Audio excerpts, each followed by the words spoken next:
Watch this scene. Watch it carefully. Keep your eye on Bob. He's number 8.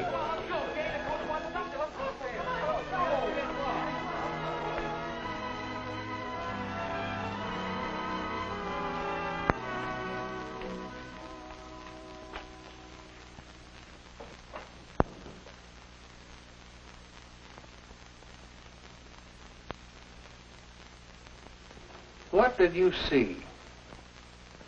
Do you think Bob's action was honest or dishonest? If you saw such an incident, what would you do about it? That incident came to involve each of us in this room. And it caused us to consider the subject of honesty from many angles. It sure did. That's why Mr. Barker, he's athletic director of our school, suggested that we talk it over with you. Because, well, maybe it'll help you to know just what we found out about honesty. And we found out plenty. To be honest may sound easy. Some of the time it is. But it can be a real problem. Especially when wanting to be honest conflicts with other things you want to do. Now, getting back to that scene in the locker room, it happens that Jim was a witness. Let's see again exactly what Jim saw.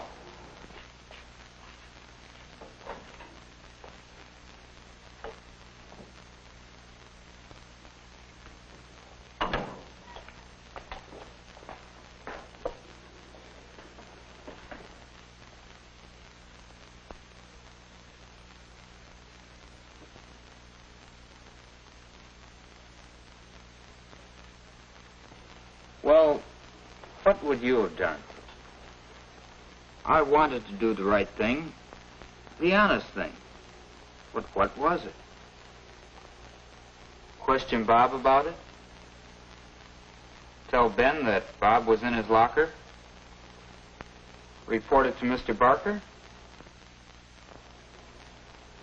I didn't know what to do. So, I put off doing anything. That night I didn't get much sleep. The next day at school was awful. I just had to do something, tell somebody. Then, after school, well, I guess when you're in a state like that, it doesn't take much to set you off. Say, it's Bob. Yeah, looks like he's buying himself a present. Sure does. Let's ask him over. Let's not. How come? That money he's spending, I know where he got it. In the locker room yesterday, after he thought everybody had gone, I saw Bob take something from Ben's pants pocket. I was late dressing, I saw it. I guess it doesn't take a detective to figure out where he got the money to buy that pen. But, Bob, I can't believe it.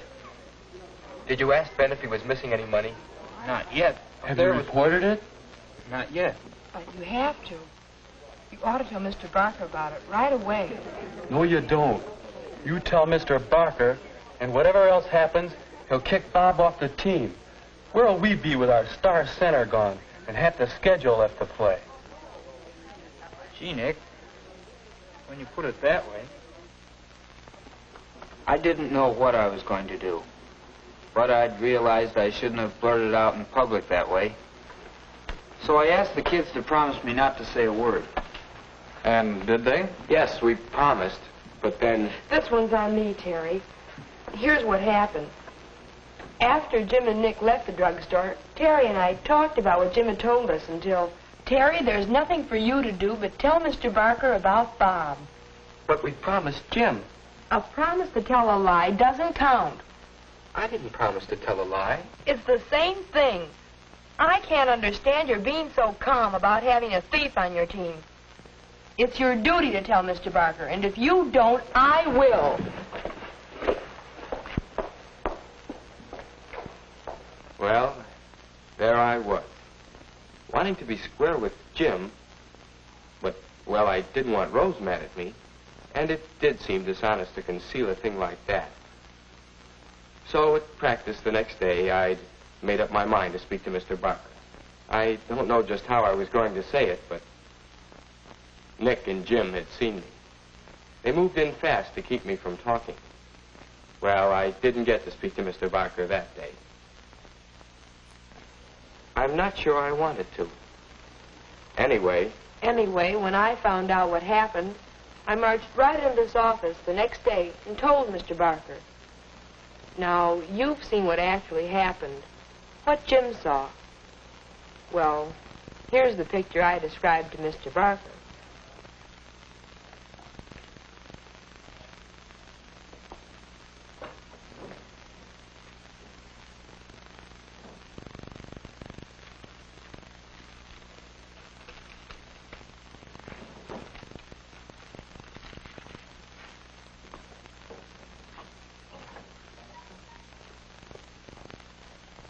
That's the picture I gave Mr. Barker. At the time, I really thought I was telling the truth. But, of course... We'll come back to you, Rose. But now let's have a little skull practice. Of course, after Rose made a report, I did what was the obvious thing for me to do. I questioned Bob and Ben. And I found... But that can wait. Right now, let's see what pointers we can pick up about honesty. Well, one thing I learned, to be honest, you have to find the truth. That's not always easy. I saw Bob take something from Ben's locker, and then I saw him buy an expensive pen. It seemed he had stolen some money. But you didn't know I'd stolen it. That's right. And you didn't even give me the benefit of the doubt. No. You should have asked yourself some questions, Jim. Is it logical to think that Bob would steal? Does it jive with your past experience of the way Bob operates? Jim, your physics teacher might say that you formed your hypothesis and jumped to your conclusion. You skipped that all-important part of testing your hypothesis. Sometimes it takes a lot of testing to find the truth. But now can we draw up another general principle about honesty? I'd say the next step is pretty obvious. Tell the truth. Is it that simple? No, I don't think it is simple. And certainly the way I described Bob slinking in and taking the money, that wasn't the truth. At least, not the way Jim told me the story. Maybe it was my fault. I wasn't careful to tell you exactly what I saw. Let's call it express the truth. We mean being careful that what you say is the truth. And also being careful when you talk about a thing, being sure that people understand what you mean. but there's something more to being honest than just telling the truth. When I promised Jim not to say anything, and then went to you intending to talk, wasn't that dishonest? And what about me? Maybe I wasn't honest when I broke it up and wouldn't let him tell. We said at the start that honesty often involves conflicts. Let's think back. It seems to me, Terry, that your intentions were honorable. Your conflict was between your pledge to Jim and your own sense of doing what was right. You believed you were doing the right thing, but Nick stopped you. There's a good deal to be said for his intentions, too. He was thinking of the good of the team. Not that I'm saying he was right. If it ever came about that we had to harbor a known thief on our team in order to win games... I guess I wasn't thinking very deep, but I could just see the whole season blowing up in our faces. Maybe inside, I didn't really believe Bob was a thief. Inside. I think that's the clue to this bigger thing we're seeking. How's this? Know yourself. Examine your motives. Know what you're doing and why you're doing it. If your intentions aren't honest, then your deed can't be completely honest. I guess this is the time for me to explain my hypocrisy. When I came in to tell Mr. Barker about Bob, I started by saying certain things. what I said and what I was really thinking were two different things. It was something like this. Mr. Barker, there's something you ought to know about one of your boys. There's something I want you to know about one of your boys. The boys won't say anything, so I feel I must be honest and tell you. I wish I didn't have to be the one to tell, but I want to be sure that you find out about Bob Foreman. And when you do, I can just see it. You'll kick Bob off the team, and Terry will become the regular center. My Terry. All he needs is a chance.